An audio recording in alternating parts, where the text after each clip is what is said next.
Hey guys, today we're going to be presenting on obesity.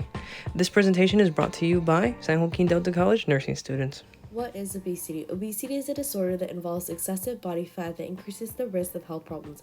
This results from taking in more calories than what are burned by exercise and normal daily activities. To help determine if you're within your normal health weight, one can use a body mass index calculator. This is a screening tool that can indicate whether a person is underweight or if they have healthy weight, excess weight, or if they are obese.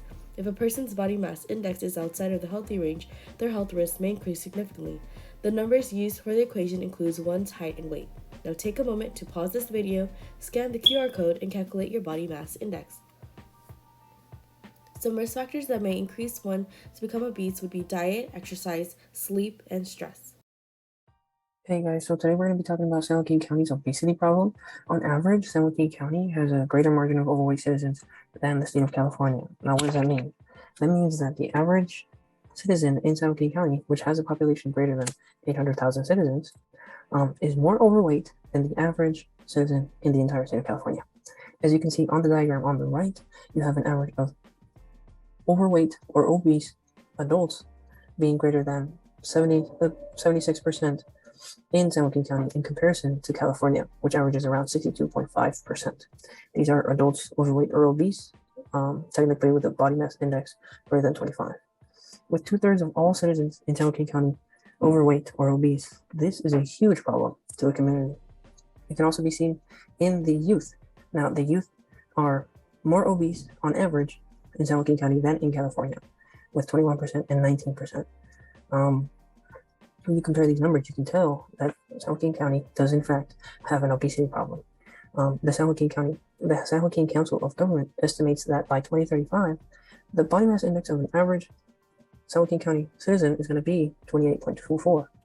This is already above the categorization of obese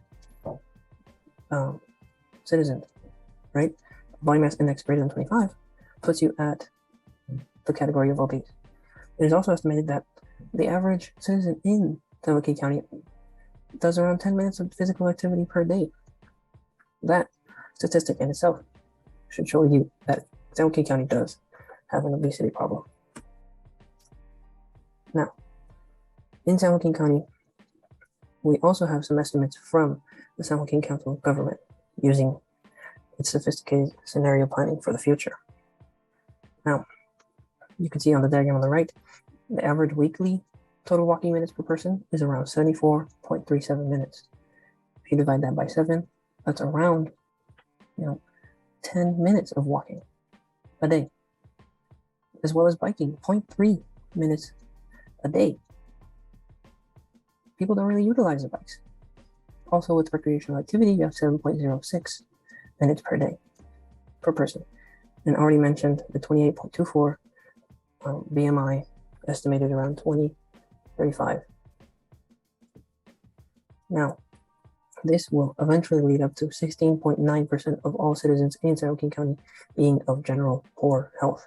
Interventions need to be implemented in order to change the trajectory of obesity in the community. Physical activity is essential for the management of obesity. It is defined as the activity that requires enough movement to burn calories. For adults, required amount of physical activity needed is 150 to 300 minutes of moderate intensity per week, which is 30 minutes a day, 5 days a week. For children, the required amount of physical activity needed is 60 minutes of moderate intensity, and that's per day. So when starting out with physical activity, start with activities that are fun and will motivate you to continue exercising. Set small goals and work up to bigger goals. For example, 10-minute intervals throughout the day that add up to 30 minutes. Make physical activity part of your family's daily routine and see weight loss results and improve exercise intolerance.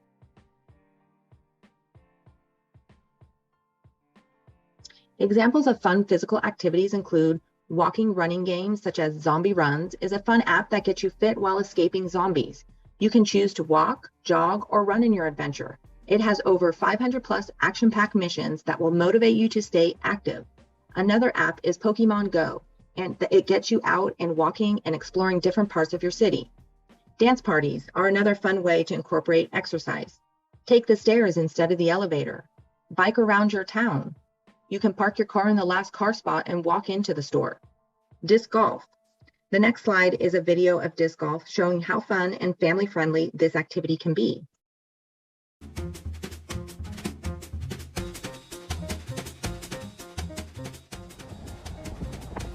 Oh, spiked it.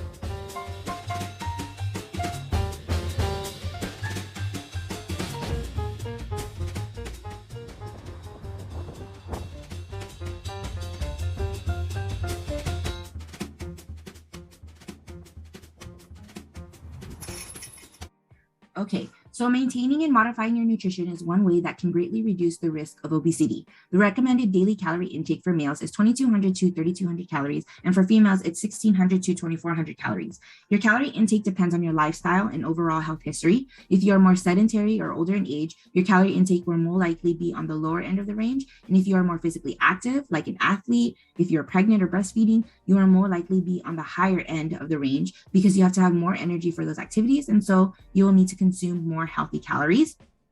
On the right side, we have food pyramids that have been used over the years. The food pyramids showcase the different food groups, serving sizes for each food group. And if you just Google them, they also have detailed recommendations on how to get the most nutritious foods into your meal plan.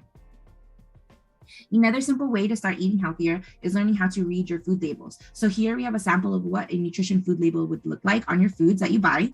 The blue area will show how many servings are in the container of food and what a serving size for this product would be. So in this case, for this food product, it would be 1 cup per serving, and that 1 cup per serving is 280 calories. And you see that in the pink section. The yellow section is the nutrient information. This one's very important. You want to look at this because you want to make sure that these are the nutrients that you can get from consuming the food. And so you want to make sure to stay away from foods that are high in sugars, saturated fat, and sodium. The higher in processed added sugar, the higher in fat content, and the more empty calories you would be receiving. You don't want empty calories because they can leave you feeling hungry, craving for more food, which would make you eat more, or even feel fatigue, which would reduce your ability to be active. So an example would be total sugars versus added sugars. The total sugars are the nutrients that are naturally found in your foods, and added sugars are the processed additives. You want to stay away from those added processed additives. And then the nutrient box also shows your essential nutrients. So on that bottom part, you see vitamin D, calcium, potassium, and iron, and those are very essential to our diet.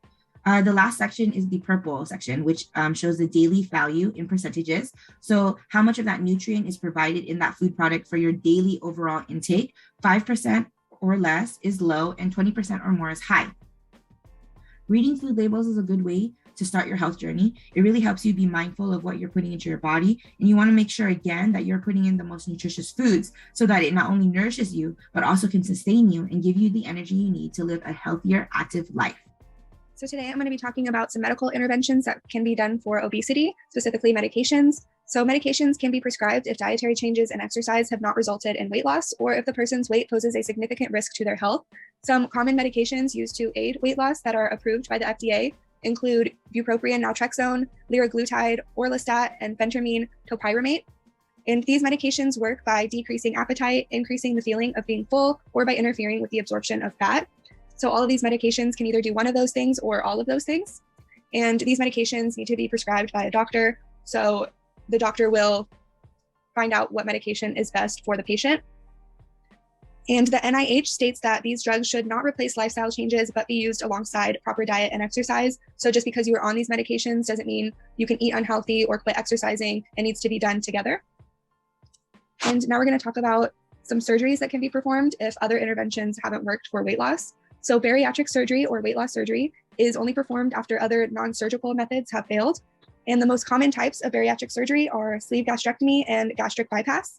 So gastric bypass surgery changes how the stomach and small intestine handles food. So during the surgery, the doctor will create a small pouch in the stomach, which allows food to bypass most of the stomach and the first part of the small intestine. And this then causes the patient to eat less and feel full faster because they are not getting food into a large portion of the stomach.